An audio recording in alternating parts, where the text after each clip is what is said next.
Muchas gracias por la invitación a la sociedad. Bueno, vamos a ver este tema de hidronefrosis ruta diagnóstica y lo vamos a ver porque las anomalías urinarias, desde el punto de vista ultrasonográfico, constituyen el 17% de todas las diagnosticadas prenatalmente, es decir, de todos los pacientes que tienen alguna anomalía de imagen con ultrasonido prenatal, 17% pudieran corresponder a anomalías urinarias. Y de hecho, hasta el 4,5% de los embarazos pueden reportar en algún momento de su evolución hidronefrosis. El objetivo de la plática es básicamente entonces identificar patología antes del desarrollo de complicaciones. Complicaciones como cuáles, como infección de vías urinarias, litiasis o insuficiencia renal. Y obviamente disminuir la morbilidad postnatal por la enfermedad renal que implica, ya que en teoría la detección temprana permitiría además un tratamiento más oportuno. Además, diferenciar aquellos casos en los que podemos observar complicaciones urológicas o de funcionamiento renal de aquellos con criterios insignificantes que no requieren seguimiento estricto. ¿Y qué creen? Estos constituyen el 80% de las hidronefrosis diagnosticadas prenatalmente. Si es así, entonces veremos que la hidronefrosis transitoria o fisiológica constituye hasta el 50 o al 70% de los pacientes que tienen alguna anomalía de imagen, sobre todo dilatación pielocalicial o ureteral, prenatalmente hablando. Y la frecuencia de anomalías que en un momento dado requieren algún tipo de tratamiento más agresivo es mucho menor. Sin lugar a dudas, la obstrucción de la unión uteropiélvica constituye del 10 al 30%, reflujo vesicoureteral del resto de los porcentajes, o sea, del 30% restante, reflujo vesicoureteral del 10 al 40%, megaureter 5 al 15%, el riñón multiquístico, la displasia multiquística del 2 al 5%, las valvas, que es la causa más común de uropatía obstructiva que conduce a insuficiencia renal en un porcentaje muy pequeñito, y estos son los excepcionales que incluyen ureterocele, uréter ectópico, un doble sistema, atresia uretral, síndrome de Prumbelli y la enfermedad renal poliquística. Entonces es importante primero definir lo que es dilatación o lo que es hidronefrosis, porque miren, generalmente cuando nosotros observamos a nuestros pacientes, leemos reportes, con muy poca frecuencia nosotros analizamos las imágenes. Entonces, cuando el ultrasonografista nos reporta hidronefrosis, eso nos crea a los médicos, neonatólogos, pediatras, cirujanos pediatras, urólogos pediatras, cierto grado de incomodidad, porque pensamos que realmente tiene un proceso obstructivo que en un momento dado pudiera dañar el riñón. Entonces, dilatación e hidronefrosis es realmente un sinónimo, pero no toda la dilatación es necesariamente obstructiva. Eso es muy importante que nosotros lo sepamos. Entonces, dilatación es aumento de tamaño de cualquier parte del tracto urinario, ya sea a nivel de los cálices, de la pelvis, uréter, la llegada del uréter e incluso la vejiga misma. Y esto es la hidronefrosis, ¿no? Es exactamente lo mismo que lo anterior, una entidad anatómica que describe un alargamiento o dilatación de alguna porción del sistema urinario. En este caso, del sistema colector del lado izquierdo, que incluye pelvis y cálices, pero el resto está normal. Y los términos ultrasonográficos son como así, solo hidronefrosis, o hay quien nos reporta que tiene pelviectasia, que se refiere solamente a dilatación de la pelvis renal, o hay quien refiere caliectasia, que se refiere solamente a la dilatación de los cálices, o pelvicaliectasia, que se refiere a dilatación de la pelvis y los cálices, y de esta puede ser cálices centrales o cálices periféricos, y esto que es exactamente lo mismo, pero al revés, pielocaliectasias. O bien hidroureteronefrosis, que significa que no solamente está dilatado la pelvis, tal vez los cálices, sino también el uréter. Entonces, cuando nosotros tenemos referido hidronefrosis prenatal, es muy importante que aconsejemos a nuestras mamás, porque con frecuencia vienen a consultarnos, de que el paciente en algún análisis ultrasonográfico, sobre todo el segundo trimestre, el ginecólogo encontró cierto grado de dilatación en uno de sus riñones. Y es importante porque nosotros debemos de dar consejo a ese paciente en particular de si realmente nos enfrentamos a una anomalía que va a requerir un tratamiento, digamos, inmediato, postnatal o incluso prenatal, o que pueden hacer sin ningún problema y solo entonces ver si realmente requiere algún tratamiento más agresivo. Miren, para la clasificación de hidronefrosis hay 3 básicamente en el mundo. Esta es la que más se utiliza, es la clasificación SFU. Se llama SFU porque es de la Sociedad Fetal de Urología y la divide en cuatro grados. Estos 4 grados solamente toman en cuenta el aspecto del riñón y el aspecto de la pelvis renal. El aspecto del riñón me refiero a cómo está la pelvis, cómo están los cálices, y el aspecto del riñón a cómo se encuentra el parénquima renal. Esta no toma en cuenta para nada las características del uréter y toma tampoco en cuenta las características de la vejiga o si el paciente tiene o no disminución en la cantidad de líquido amniótico.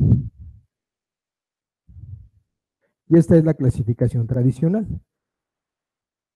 Generalmente nosotros vemos solamente los reportes, pero en esta sesión ustedes van a aprender a ver el ultrasonido, van a aprender a ver imágenes e incluso las van a saber interpretar. Esto es una imagen sagital de un transductor lineal que va de arriba para abajo. Esto es el riñón y esto es el seno renal. Este es un riñón básicamente normal. Ahora compárenlo con este. Este es un riñón que va de acá a acá. Esta es la pelvis renal y los cálices renales. ¿Sí notan la diferencia?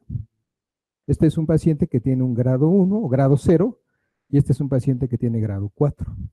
En estos pacientes debemos de preocuparnos, tal vez en este, pero en este y en este pudiéramos decirle a nuestra familia que el bebé puede nacer incluso por parto natural sin que tenga alguna anomalía o algún otro agente que en un momento dado pudiera complicar su parto. Sobre todo si se trata de solamente un riñón del afectado. Esta es la segunda clasificación, es un poquito más práctica porque solamente clasifica los grados de hidronefrosis en leve, moderado y severa y solamente toma en cuenta el diámetro anteroposterior de la pelvis, o sea, lo que mide la pelvis de adelante hacia atrás en la imagen ultrasonográfica tomada al segundo y al tercer trimestre del embarazo. Y generalmente debemos de preocuparnos cuando la dilatación es de más de 1 centímetro. Algunos dicen que más de 1,5 centímetros, pero no toma en cuenta las características caliciales. Y eso es lo que les digo, esta es una imagen prenatal en el segundo trimestre del embarazo, solo que este es todo el cuerpo del bebé. Esto de acá es la columna vertebral, el transductor está aquí atrás. Esto sabemos que es completamente coronal porque aquí están ambos riñones y aquí está la columna. Si notan la dilatación, si nosotros medimos de aquí a acá, solamente mide 7 milímetros, sería una moderada. Y este de acá es en el tercer trimestre del embarazo, de bajo riesgo, porque también tiene menos de 1 centímetro y no hay dilatación calicial. Esta es la columna vertebral del baby. Y esa es la clasificación más reciente. Esta clasificación se hizo en este consejo y participaron neonatólogos, participaron ultrasonografistas, participaron urólogos pediatras y ya toma en cuenta otros parámetros que en un momento dado sí nos permitirían dar un consejo mejor a nuestros pacientes de si realmente el bebé tiene alguna anomalía que requiera algún tratamiento, digamos, más agresivo e incluso una intervención prenatal. Toma en cuenta entonces el diámetro anteroposterior de la pelvis, como las otras clasificaciones. También toma en cuenta si están dilatados los cálices a nivel central o periféricos. Toma en cuenta también el grosor del parénquima, la apariencia del mismo, el estado del uréter y el estado de la vejiga. Como ven ustedes, a diferencia de las otras 2 clasificaciones, estamos agregando 3 parámetros más que en un momento dado nos pudieran ayudar a dar un mejor consejo respecto de la gravedad de la enfermedad de nuestro neonato. Y aquí se las pongo, miren, estos son los parámetros normales. Afortunadamente, esta clasificación los toma en el segundo trimestre, en el tercer trimestre y postnatal. Y estos son los parámetros normales. En términos generales, el diámetro anteroposterior de la pelvis al nacer debe de medir menos de 1 centímetro. En el tercer trimestre del embarazo, no más de 7 milímetros. Y en el segundo, no más de 4. Y obviamente no debería de haber dilatación calicial central, no debería de haber dilatación calicial periférica. El grosor del parénquima debe ser normal. La apariencia del parénquima debe ser normal. Y aquí me refiero a que la apariencia del parénquima renal, de la cara del riñón, debe ser muy similar a la del hígado. Y con eso lo comparamos, porque en algunas ocasiones nos podemos preguntar, bueno, ¿y cuál es normal y qué es anormal en un estudio de sombras? Básicamente se compara con la apariencia del hígado. El uréter no debe de verse, la vejiga debe de verse y ciclar cada 20 minutos y obviamente no debe de haber oligidramnios. ¿Cuánto se considera oligidramnios en el tercer trimestre del embarazo, neonatólogos? ¿Cuál es el volumen de oligidramnios?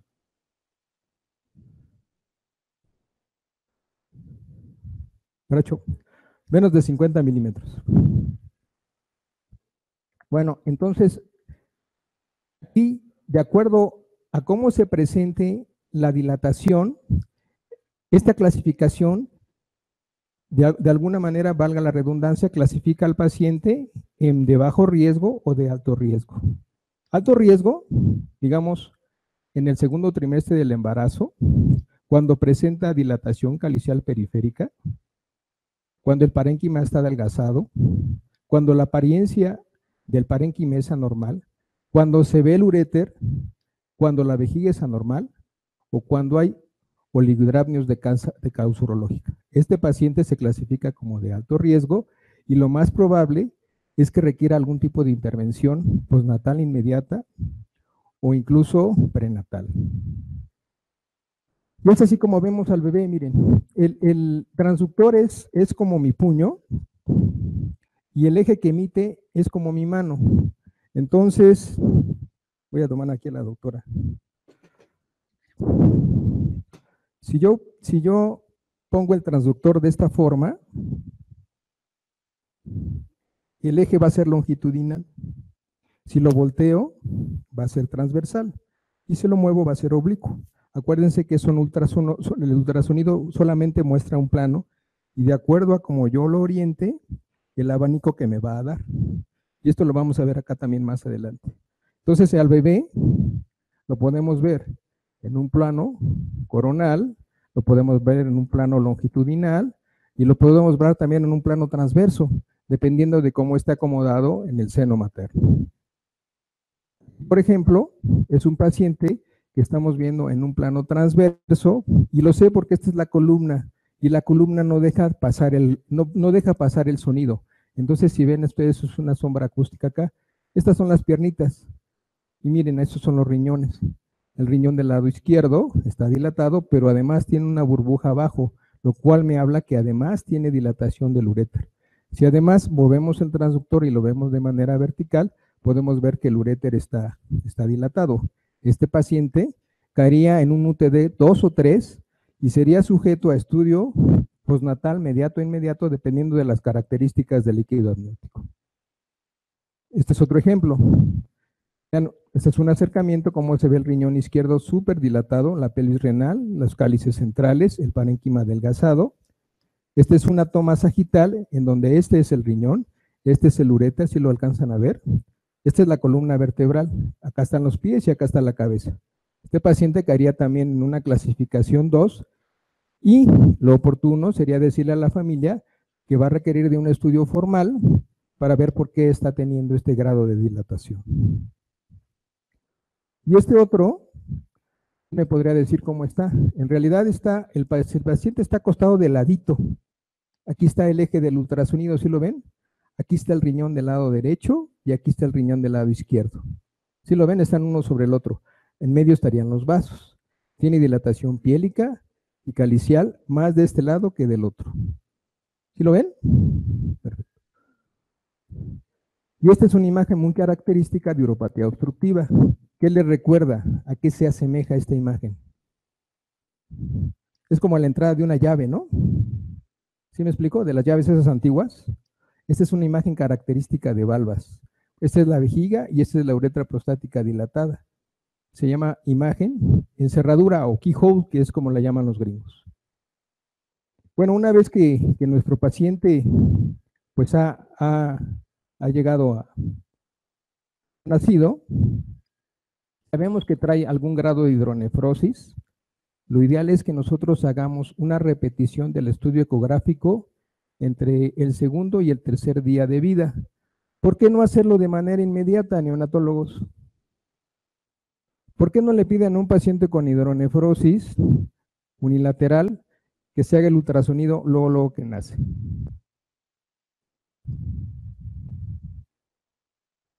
Porque ustedes saben muy bien que el neonato tiene un periodo de deshidratación fisiológica. Entonces, si ustedes hacen un ultrasonido de manera inmediata, pudieran no notar que el seno renal está dilatado. Este es un ultrasonido de un paciente que tenía diagnóstico de hidronefrosis prenatal unilateral a las 12 horas de nacido. ¿Sí ven el seno renal? Esto podría pasar por un SFU1 o 2, pero vean si lo tomamos a las 72 horas de nacido. ¿Sí notan la diferencia? Vean la gran dilatación piélica que tiene y la gran dilatación calicial y probablemente un poquito de cambio en el aspecto de la corteza renal.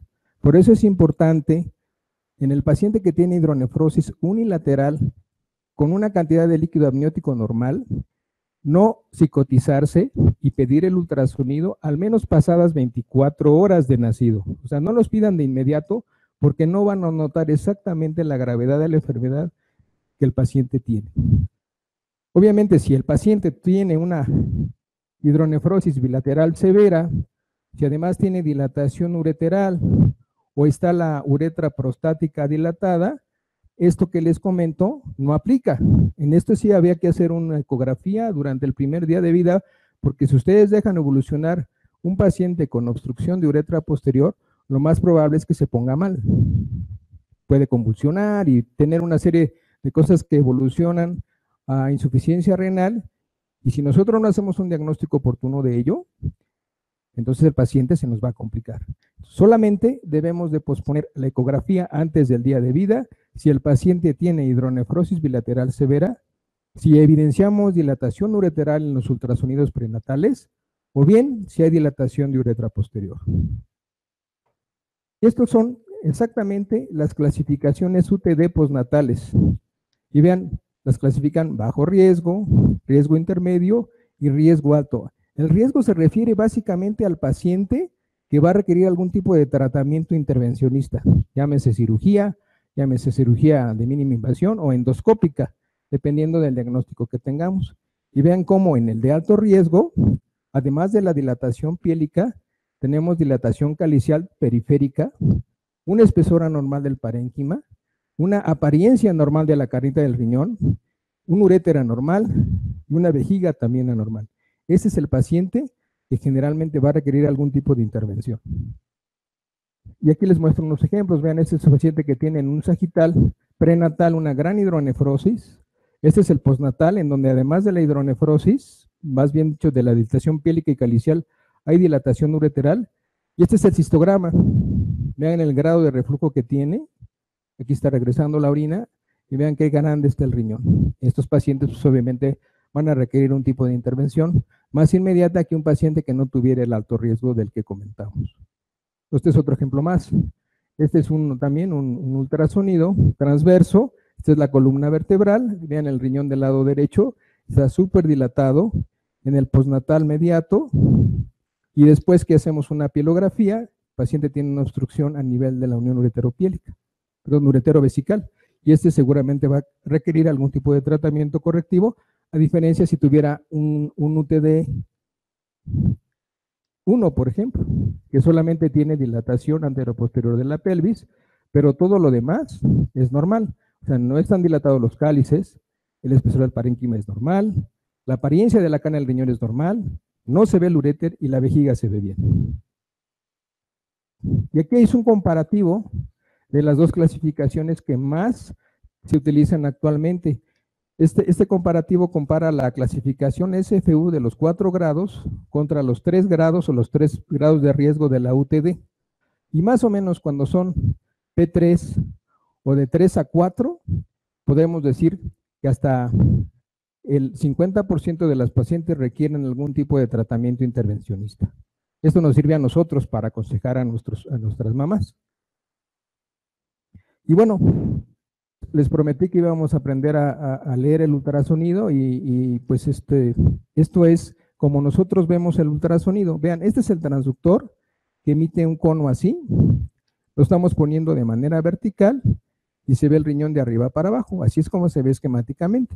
Así es como se lo pondríamos al bebé y vean cómo se ve el riñón acá.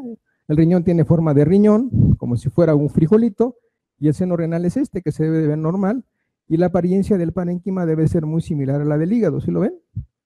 Si fuera, por ejemplo, más negra o más transparente, podríamos decir que tiene algún grado de displasia.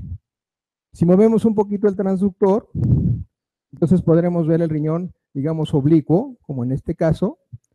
Si el paciente tiene dilatado la pelvis y los cálices, como en el esquema, pues se verá así.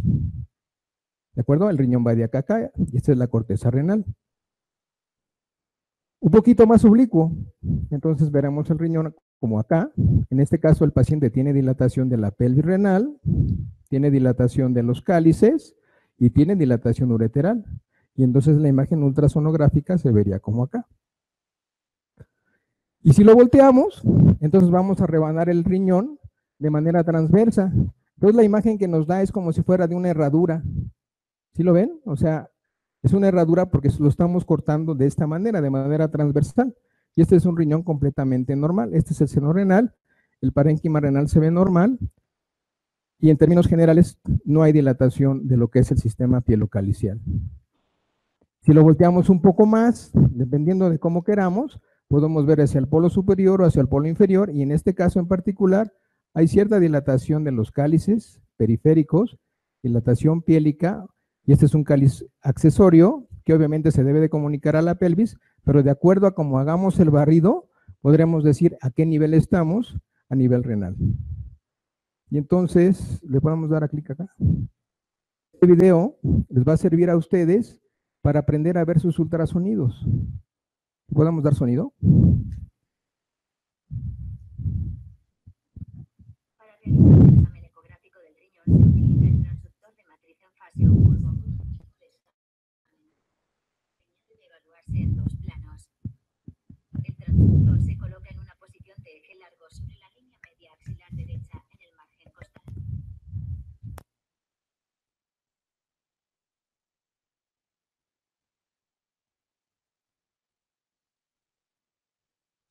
Lo cual facilita el acceso. También puede mover el transductor para acercarlo a la línea media axilar y visualizar el riñón utilizando una aproximación intercostal. Este método de visualización presenta las sombras de las costillas superpuestas en la imagen ecográfica. Una vez identificado el riñón, se gira ligeramente el transductor para ajustar la orientación oblicua del riñón.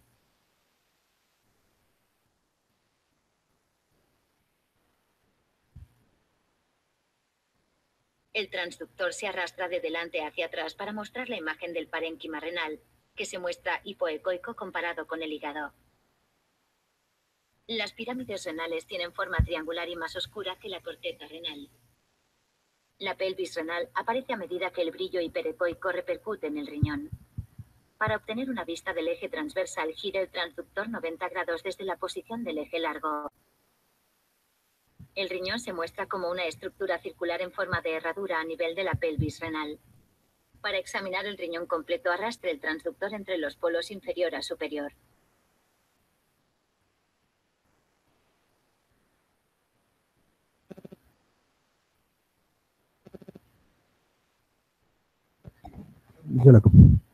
Entonces, ya aprendimos a ver el ultrasonido en sagital. A ver, doctora de lentes, ¿cuál es su nombre? Luri, ¿qué le parece? Si quiere, venga acá, platíquenoslo. Sí. Sí, pero ¿qué tipo de imagen es? ¿Cómo está orientado el transductor? ¿De dónde a dónde va el riñón? ¿Cuál es la pelvis renal? ¿Cuáles son los cálices? Mi querido Miguel Ángel. ¿Alguien más? Miren, el riñón va de aquí a acá.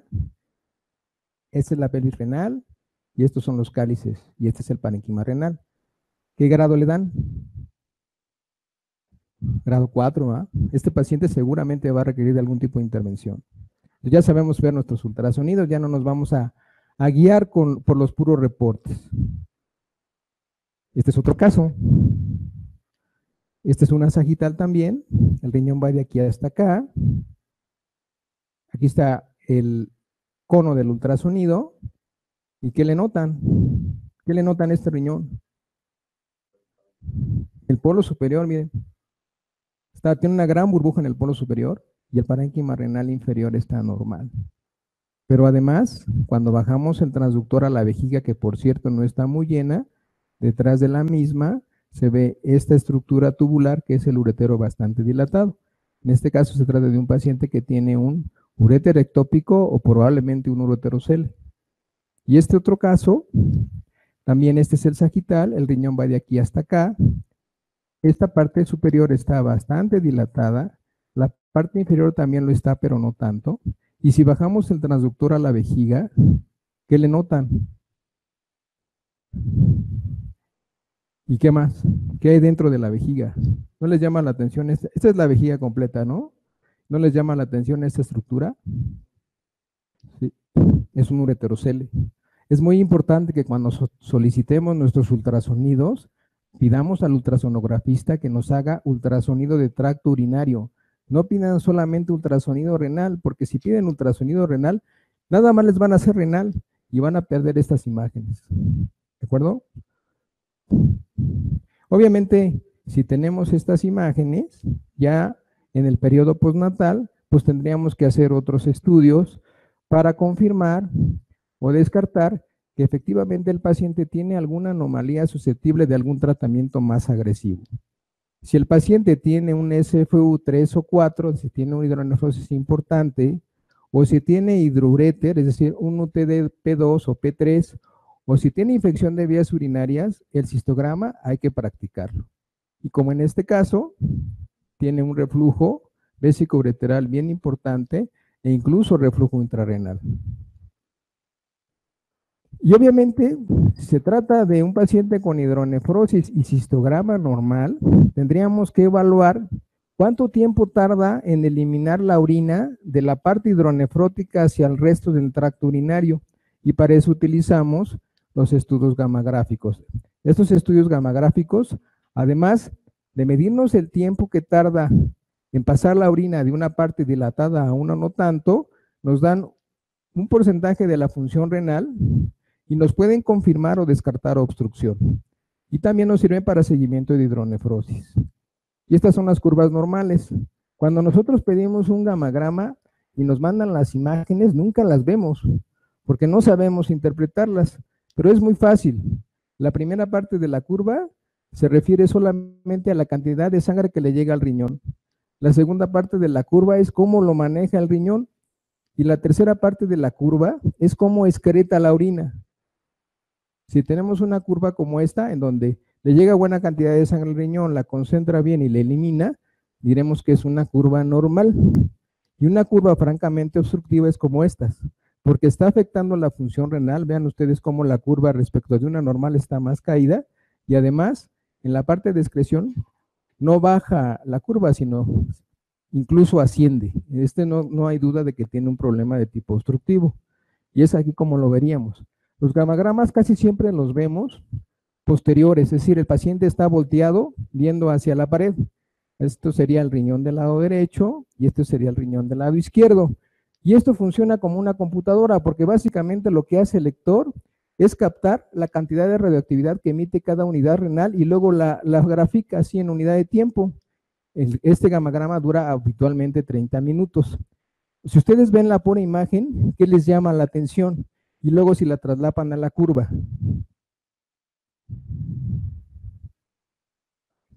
Sí. Vean ustedes cómo, si yo por ejemplo con mi mouse le pongo en el Paint y le pinto alrededor de lo que correspondería a la sombra renal de color verde, y del otro lado la pinto de color amarillo, vean ustedes cómo esto emite muy poca radioactividad, tiene una gran disfunción renal. Y vean las curvas, esta es la curva del riñón del lado derecho, está francamente anormal, o sea, no tiene prácticamente nada de función, mientras que la del lado izquierdo está completamente normal. Así es como nosotros debemos aprender de ver nuestros estudios. Este es otro caso en donde el paciente tiene una gran hidronefrosis ultrasonográfica que se confirma también en el estudio contrastado, y obviamente que el paciente también tiene una gran disfunción a comparación de este riñón. Este capta mucho más. Y estas son las curvas que yo les decía que son prácticamente normales. Les decía yo que la primera parte de la curva habla de la cantidad de sangre que llega al riñón, la segunda parte de la curva cómo la concentra el riñón, y la última parte de cómo excreta la orina. Este es el patrón normal, o sea, flujo normal, concentra normal y excreta normal. Decía yo también que no todas las dilataciones son necesariamente obstructivas. Este estudio nos puede ayudar en descartar o confirmar esta posibilidad. Puede ser que el paciente tenga inicialmente una curva ascendente, pero al momento de aplicar algún tipo de diurético, excrete, y entonces se trata de una dilatación no obstructiva. Y este es el franco patrón obstructivo. Tiene alteración de la función, concentra mal y nunca desciende. Este es el patrón característico de obstrucción. Ya sabemos leer el gamagrama. ¿Qué les parece este? Acuérdense que el paciente está de espaldas. Este es el riñón del lado derecho, que lo marcamos con el PEIN con verde, y este es el riñón del lado izquierdo, que lo grabamos con el PEIN con rojo. ¿Qué les parece? Vean la curva. Este riñón está francamente disfuncional. Vean la diferencia de función, la diferencia de flujo, la diferencia de concentración y la excreción también. Aunque está normal, habla de una gran disfunción renal, y estas son las imágenes tardías o las imágenes en la dinámica del gamagrama, en donde se ve que tiene el paciente una obstrucción a nivel de la unión ureterovesical. Este estudio además nos sirve para seguimiento. En el ultrasonido de acá, vean ustedes cómo el paciente tiene una gran hidronefrosis, tiene dilatación piélica, tiene dilatación calicial. Lo sabemos por qué, porque ya aprendimos a leer ultrasonido. Hacemos un gamagrama, sabemos que este es el riñón derecho porque está de espaldas, y este es el riñón del lado izquierdo. Lo pintamos con el paint, el parénquima renal, y lo vamos a pasar a la gráfica.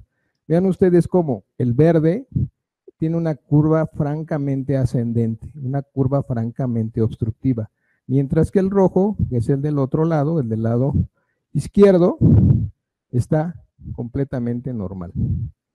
¿Sí notan la diferencia? Este es el mismo caso, pero después de operado. ¿Se fijan? Ya no tiene hidronefrosis. Vamos a compararlo con el anterior.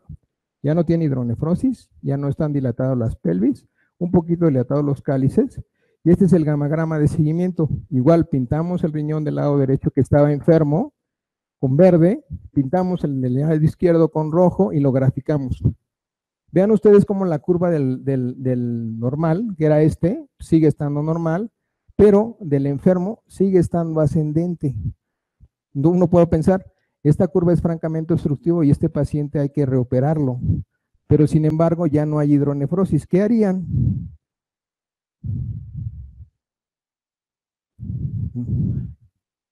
Nada. No siempre el gamagrama nos habla de excreción. Aquí lo que nos da la pauta es la función que se mantiene. El ultrasonido a comparación del previo, vean, este es el previo. Con gran hidronefrosis, vean el posterior, ya no existe absolutamente nada de hidronefrosis, solo vigilancia. Otros estudios que nos pueden ayudar, sobre todo a los que hacemos cirugía, son básicamente estudios de imagen, porque de alguna manera nos pueden pintar el sitio específico en donde se encuentra la obstrucción y atacar en esa parte. Es el caso, por ejemplo, lo de la urografía intravenosa, que cada vez se utiliza menos, o estudios de imagen más avanzados como la uroresonancia, en donde se pueden ver imágenes como estas, en donde la obstrucción está aquí a nivel ureterovesical, o una urotomografía con una reconstrucción volumétrica, como en este caso, es una reconstrucción 3D, en donde se ve el polo superior del riñón muy dilatado y un defecto dañado en la vejiga. Se trata de un paciente que tiene un ureterocele. O la pielografía nos sirve básicamente al cirujano para pintar exactamente el sitio donde está la obstrucción y atacar. Con mucha frecuencia, cuando no se tiene el diagnóstico preciso de imagen del sitio de la obstrucción, podemos hacer tratamientos incompletos o inadecuados. Por eso, cuando tenemos duda, es mejor hacer ese tipo de estudios. Por ejemplo, miren, este es un paciente que tiene un ultrasonido del riñón del lado izquierdo que muestra esto. ¿Qué les parece? Tiene una dilatación piélica, una dilatación calicial y atrofia del parénquima. ¿Qué grado le damos de la ASFU? 4, ¿va? Y vean del lado derecho. Del lado derecho tiene este riñoncito que va de aquí a acá. Es que ya no. Va de aquí a acá. Tiene un parénquima renal bueno y tiene un poquito de dilatación piélica.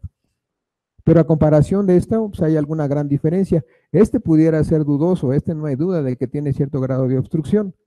Entonces hacemos el estudio gamagráfico y vean cómo en el estudio gamagráfico las curvas son francamente ascendentes. Si bien es cierto que el estudio ultrasonográfico nos dice que está obstruido el izquierdo y el derecho pudiera estar normal o pudiera tener nada más cierto grado de dilatación, cuando hacemos el gamagrama observamos que ambos están tapados, entonces habría que operar ambos. Lo que hacemos nosotros los cirujanos es este tipo de estudios. Miren, a través de un equipo endoscópico pintamos ambos conductos y entonces sí podemos notar que a nivel de la unión ureteropiélica de los dos lados existe obstrucción y entonces este paciente va a requerir tratamiento de ambos lados. Y bueno, ya que hablamos de la hidronefrosis transitoria y la hidronefrosis fisiológica, también tendríamos que comentar un poquito de las causas obstructivas, que como saben ustedes la más común es la obstrucción pieloureteral, que ocupa el 45% de los casos, y mucho menos frecuente reflujo, megaureter, ureterocele, riñón multiquístico, entre otras. Esta es la imagen característica de una obstrucción ureteropiélico bilateral en un estudio contrastado. Esta es una tomografía en donde se ve una gran pelvis y la obstrucción a este nivel.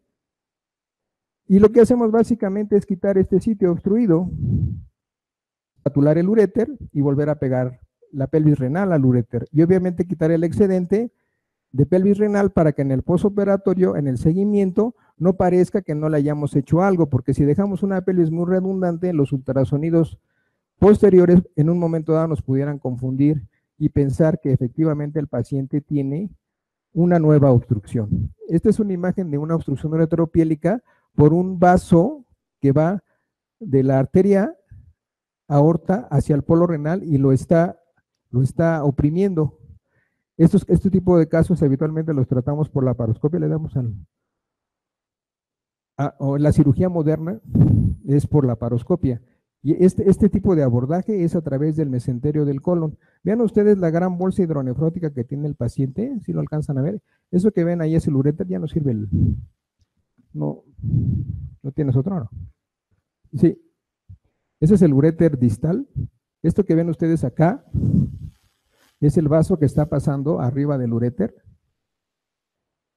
Y este es un tejido areolar, esta es la parte proximal del uréter. Vamos a cortar ahí con tijerita y con esta seda que tenemos acá de referencia, gracias, con esta seda que tenemos acá de referencia en la pelvis renal, que es como un globo, lo vamos a jalar por adelante del vaso. ¿Sí ven? Mire, ya lo pasamos por adelante del vaso.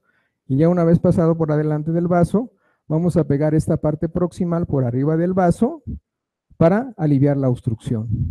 Obviamente, ese es el tratamiento para este tipo de anomalías. Como les decía, se espatula el uréter, se espatula la pelvis renal y ya una vez hecho esto, se hace la unión del uréter con la pelvis renal.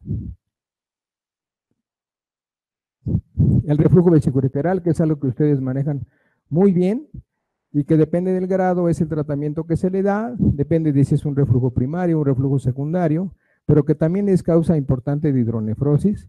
En este caso, pues no hay duda de que se trata de un reflujo bien importante. Este todavía más.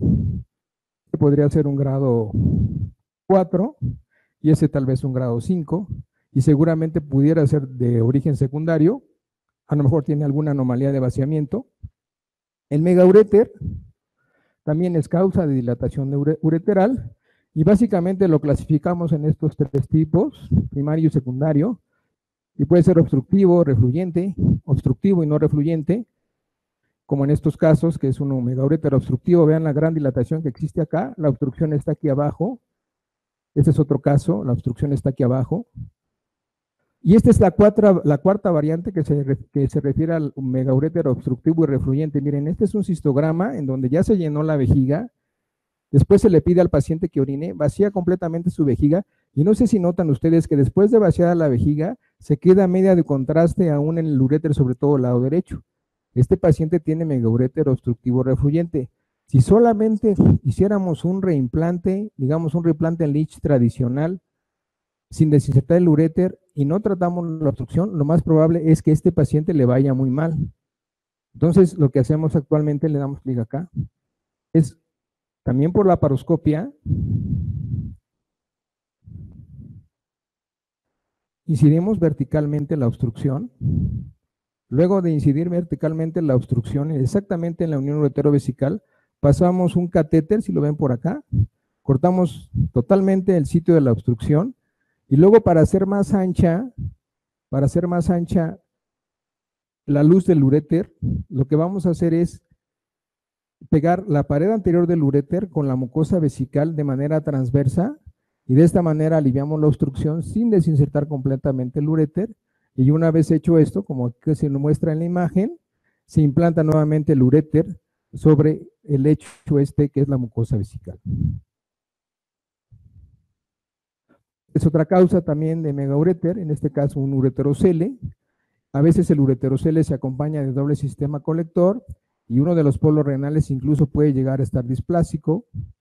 Esta es una imagen cistográfica de ureterocele y esta es una imagen ultrasonográfica. Miren, aquí está la vejiga y aquí está el ureterocele, que es la bolsita esa que platicábamos al principio. El uréter ectópico se refiere a que el uréter, en vez de terminar a nivel del trígano, es decir, en la parte más baja de la vejiga, termina en el cuello vesical, o incluso puede llegar a terminar en la uretra, o incluso puede llegar a terminar en un conducto deferente, o incluso puede llegar a terminar en la vulva o en la vagina. Y con mucha frecuencia produce, además de obstrucción, incontinencia. Incontinencia se refiere a que todo el tiempo el paciente está mojando. Si es un paciente recién nacido hasta 2 años que utiliza pañal, ¿cómo diagnostican ustedes incontinencia? ¿Cómo dicen que su paciente que usa pañal está incontinente?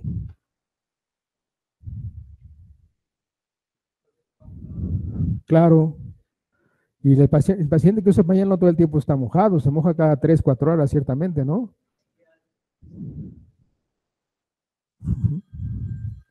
Ok. La displasia multiquística, que básicamente se refiere a que el riñón está sustituido por este complejo de quistes, y que a diferencia de los otros ultrasonidos que vimos, no se comunican entre sí. ¿Se acuerdan que, por ejemplo, en la estenosis UP, estos quistes no tienen pared y se comunican entre sí? Porque ciertamente se pudieran confundir con cálices dilatados, pero en realidad tienen pared propia. Y esa es la imagen histopatológica. Estos riñones prácticamente no funcionan, y se dice que la displasia multiquística es la expresión de una estenosis ureteropiélica que ocurrió muy temprano en el desarrollo prenatal y que finalmente condujo a esta alteración. Las valvas de uretra posterior. Se las iba a decir para que ustedes me lo dijeran, pero se me pasó. Esta es la imagen característica que dijimos que era de cerradura, ¿sí ven? La uretra prostática dilatada. Y este es un ultrasonido prenatal, estando el niño de lado, el transductor está acá. ¿Qué le notan? Acá está la cabeza, acá están los pies, aquí está la vejiga.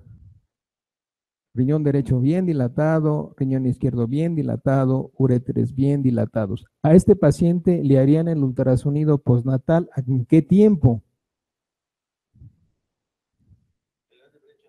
No, este es prenatal. Este es su paciente y van a hacer mañana. ¿Cuándo le hace el ultrasonido? Mañana, cuando nazca. ¿Sí? A diferencia de que solamente tuviera dilatado un solo riñón. Y estas son las imágenes características de valvas en un cistograma. Básicamente la obstrucción está a la salida de la próstata y lo que provoca es precisamente obstrucción por arriba de la misma, y como consecuencia de esto el músculo vesical se pone muy gordo, se pone muy grueso porque trata de vencer la obstrucción y puede haber reflujo bilateral, y en ocasiones incluso hacer displásico uno de los riñones, como en este caso. Esta sí es obviamente una imagen, una pieza histopatológica de un paciente que murió por valvas de uretra posterior. Y aquí es como nosotros la tratamos modernamente. Este es un tratamiento de valvas con un buje que utiliza básicamente la transmisión de electricidad para romper la valva, como acá. ¿Puedes dar acá también clip? Y esto es lo que usamos aquí para romper las valvas aquí en este hospital, o todos Grupo Ángeles. Este es el láser de Olmio, que es básicamente esta fibra óptica que se monta con un catéter para que no baile mucho. Y vean la diferencia de corte con el láser. Ahorita vamos a cortar acá, vean cómo corta, bien preciso, y vean la diferencia de corte con diatermia. La que sigue, por favor. Finalmente les voy a presentar este cuadro, no se los voy a platicar mucho porque está muy cargado, pero en términos generales, cuando tenemos hidronefrosis antenatal, debemos de hacer el ultrasonido siempre y cuando sea unilateral, después de las 24 horas de vida. Si el paciente tiene dilatación piélica de menos de 10 milímetros, ahí le paramos. Obviamente que no tenga dilatación calicial, que el parénquima renal está bien, que no se vea el uréter, que no se vea la vejiga. Pero si la dilatación piélica es de más de 1 centímetro, entonces lo que corresponde es hacer un cistograma miccional. Si el cistograma miccional nos dice que tiene reflujo, pues bueno, ya trataremos el reflujo de acuerdo al grado. Pero si el paciente no tiene evidencia de reflujo, entonces lo que sigue es hacer un gamagrama con diurético. Si el gamagrama con diurético nos dice que el paciente tiene obstrucción y la función de ese riñón es de menos del 10%, pues podríamos hacer una derivación transitoria para ver si recupera y después la reconstrucción. Pero si tiene más de 10%, pieloplastia, ureterotomía o lo que corresponda de acuerdo al sitio de la obstrucción. Si el gamagrama nos dice que solamente hay dilatación pero no es obstructivo, entonces tendremos la obligación de hacer un ultrasonido cada 3 meses. Y dependiendo de cómo vaya la dilatación, decidiríamos nosotros si el paciente requiere o no un tratamiento más agresivo. En términos generales, cuando hay deterioro de la función, cuando la hidronefrosis progresa en el ultrasonido o el paciente tiene síntomas de infección de vías urinarias, por ejemplo, dolor o sangrado, pues entonces tendríamos que cambiar la estrategia hacia la quirúrgica. Eso es todo, muchas gracias.